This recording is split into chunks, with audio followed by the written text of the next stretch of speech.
So this movie may take a little explaining about what it actually is, first of all. So we are talking about the 2014 movie Apparition, not The Apparition, just Apparition, which is also known as Remorse.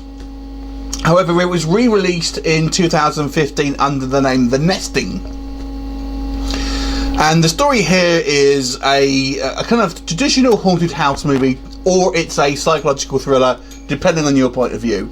We basically follow this guy and his kind of fiancee. They've recently got engaged. They bought this kind of like old dilapidated house, and they kind of warn at the beginning of the movie, this house has a dark past. Don't they all? I mean, come on.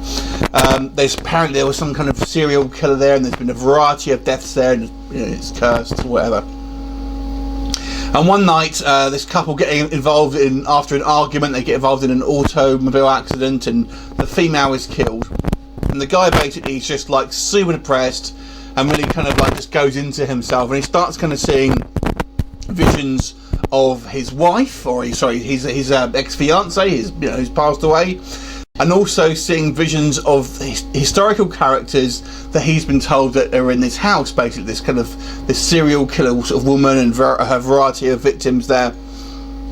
And we never really know, is it in his head, or is he kind of going, because he's clearly kind of got some issues, or are they actually spirits here? You'll basically have to watch this movie to kind of find out the truth. What I found interesting is the actual the spirits, if you like, if you're kind of looking at the two sets, because they're kind of two sets of kind of hauntings here, literally have nothing to do with each other, which I kind of found quite interesting, because normally, you'll find that they'll kind of weave in together.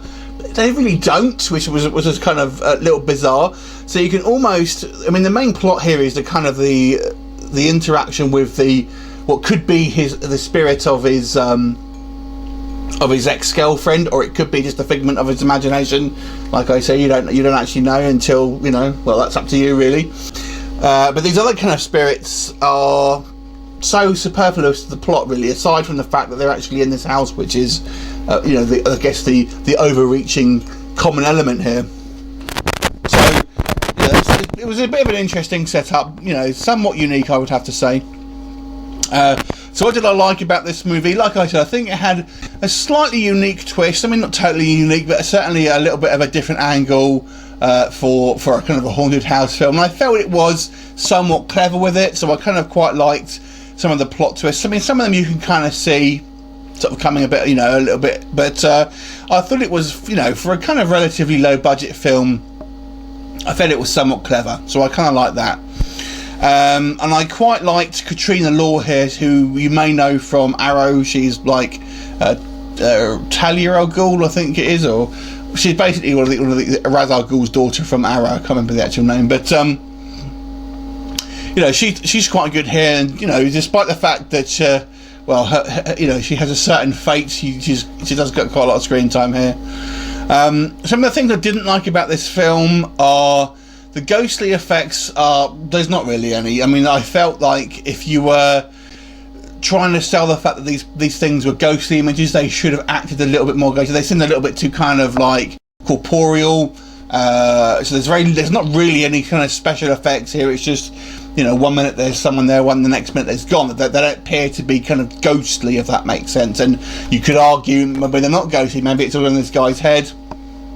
But to kind of give you the idea that they are kind of spirits, I felt they should have maybe been shot in a way that has kind of made them look somewhat ethereal, which I didn't feel that it was. This film is never really creepy either. It's not although it's kind of interesting, it's not a creepy horror film necessarily. And I think because of that as well, it doesn't build up too much of a kind of a creepy atmosphere. It's an interesting psychological study, certainly. But not so much a horror film. There's really no kind of gore or anything like that here. There's maybe a little tiny bit, but not a huge amount. The other thing I have to say, the main male lead here, Jodie Quigley, not the best actor, I have to be honest with you.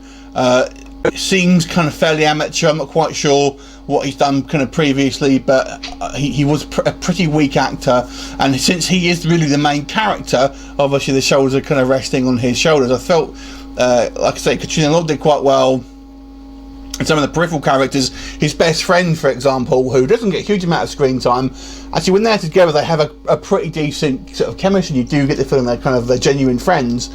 But I have to say, on scenes especially where he's on his own, or he's kind of trying to tell the fact that he's kind of, you know, losing his marbles or what have you, I don't know, he kind of felt a little weak to me.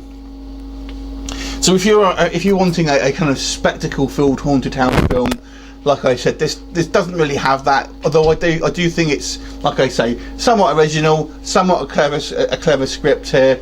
I think you'll find it certainly an enthralling story to a certain degree. If you like very kind of slow-paced, psychological-based kind of like horror films, if you're after you know, special effects and gore and stuff like that, then you may be disappointed with it. But I have to say, for what it was, I thought it was fairly well made. A couple of minor niggles here and there.